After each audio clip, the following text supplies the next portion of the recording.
Aladdin wants to marry Jasmine, but Jasmine can only marry a prince. Therefore, Aladdin uses the first of his 3 wishes to ask the genie to make him a prince. Of course, the genie doesn't have unlimited power. He apparently can't make a country out of thin air and install Aladdin as prince, nor can he go back in time and make Aladdin's parents royalty. All he can do is make Aladdin seem like a prince. So he starts with the clothing. Dressed like a prince, Aladdin's identity immediately carries some authority. It creates a psychological trigger, a shortcut in the mind that tells people they should treat Aladdin as they would treat a prince. Then the genie turns Abu, the pet monkey, into an elephant. Street performers and con artists have pet monkeys. Now Aladdin will ride into town on a status symbol, a large, powerful elephant.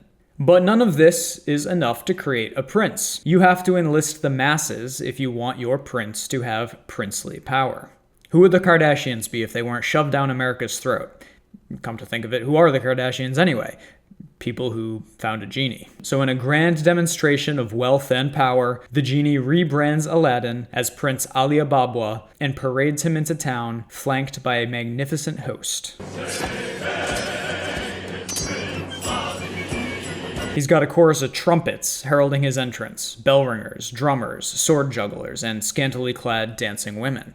And from the first line, hey, clear the way in the old bazaar. We're talking about a crowded marketplace. Hey, clear the way in the old bazaar. People are there to buy what they need. People are selling their goods. They're shoving, bumping. They're not clearing the way for just anyone. They've got stuff to do. What do they care? Why would they stop and be distracted? But the genie, the ringmaster of this whole affair, Aladdin's PR guy, if you will, starts drumming up some excitement about this bright new star, telling everybody to come be the first on the block to meet his eye. There's some exclusivity in being the first to see the new celebrity. Make way, here he comes, ring bells, bang the drum. Make way, here he comes, ring bells, bang the drums. This is just reinforcing that seriously, this is someone important. Are you gonna love this guy? Are you gonna love this guy? Setting up an expectation. Prince Ali, fabulous he, Ali-Ababa. The genie doesn't just say his name, he adds some descriptors. Fabulous he. Later he'll say, mighty is he, amorous he. Genuflect, show some respect, down on one knee.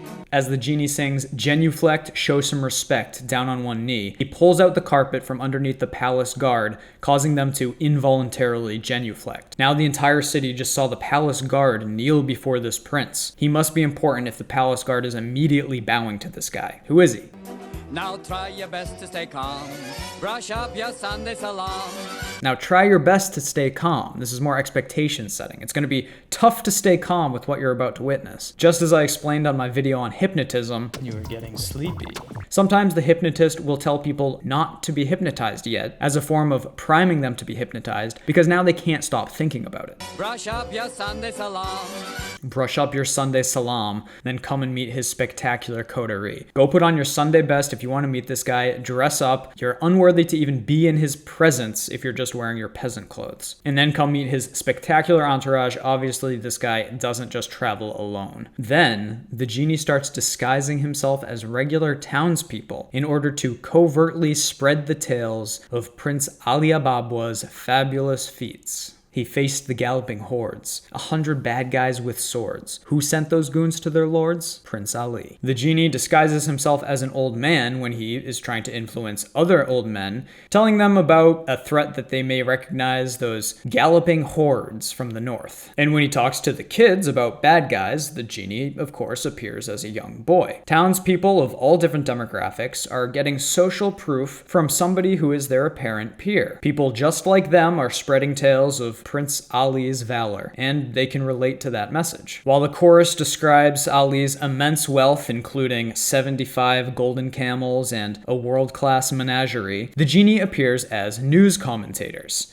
Don't they look lovely, June? Fabulous, Harry, I love the feathers. Don't they look lovely, June? Fabulous, Harry, I love the feathers. Reinforcing and scripting how people are supposed to react. They should be in awe. He's got style. He's got wealth. I think about this every time the news starts drooling over a politician's outfit. So, Prince Ali is making his way through town, and once again, the genie appears as a regular townsperson in order to make it seem like the gossip about Prince Ali is coming from every corner of the city. This time, he's a voluptuous woman weak at the knee over how handsome Prince Ali is. Well, get on out in that square, adjust your veil, and prepare to gawk and grovel and stare at Prince Ali. It's a call to action. Seriously, you don't want to miss this. And more expectations setting. To gawk and grovel and stare at. Gawk and stare and grovel. Grovel, you peasants, at his magnificence. You're a peasant, he's a prince, what should you do? Grovel. He's got 95 white Persian monkeys. He's got 95 white Persian monkeys. At this point, the genie adds some cheerleaders and hype men to really pump up the crowd with excitement. And to view them, he charges no fee. He's generous, so generous. Slaves, he's got servants and flunkies. He's got slaves.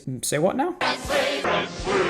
He's got slaves. Looks like it's time to cancel Aladdin. They actually cut this line out of the newer live action movie.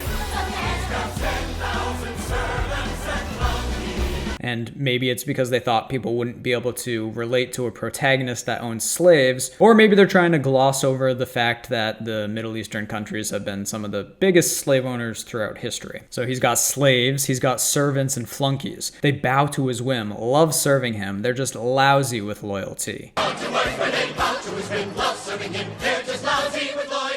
They love him, even the slaves. He's a great master. Who wouldn't want to be Prince Ali's slave? Prince Ali, amorous he, Ali-Ababa, heard your princess was a sight lovely to see, and that, good people, is why he got all dolled up to drop by, with 60 elephants, llamas galore, his bears and lions, a brass band and more, his 40 fakers, his cooks and bakers, and birds that warble on key, make way for Prince Ali. And just like that, an entire city is brought under the genie's spell to believe that Aladdin, a common street rat, is a prince. And not just any prince either, a rich, powerful, benevolent, slave-owning prince. This is how the media, Hollywood, politicians, the elite, the cabal function. There are no real princes. They are all manufactured. Just think of the social media influencers on their private jets. There's a whole business in renting jets that never even go off the ground so that people can pay to take Instagram pictures on them. You can bet that most of them don't own the Lamborghinis in their stories either. But that doesn't mean that you should go out and try to pretend to be something that you're not in order to succeed. In fact, the irony of Aladdin's whole prince shtick is that it was aimed at attracting Jasmine, but the show repulsed her. She storms off the balcony. I'm not a prize to be won. She thought he was cocky and arrogant because he wasn't being himself. As much as you might want to appear as royalty, most of us, for what we're after, do not have to pretend to be something that we're not. Your precious Prince Ali.